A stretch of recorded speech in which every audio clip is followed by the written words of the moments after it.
ఇంత జన్మనిచ్చాడు కదా భగవంతుడు.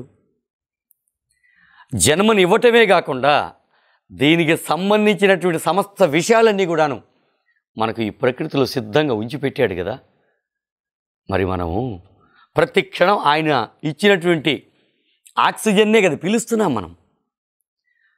అట్లాగే ఆహారం మనం తీసుకుంటున్నాం, దాన్ని ఎవరు లోపల అరిగిస్తున్నారు? ఆహారం అయితే మనం తీసుకుంటున్నాము, దాన్ని అరిగించే శక్తి మనకుందా?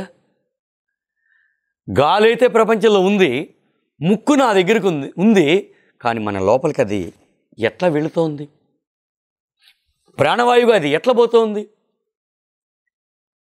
అది మనం తెలుసుకోగలుగుతున్నామా?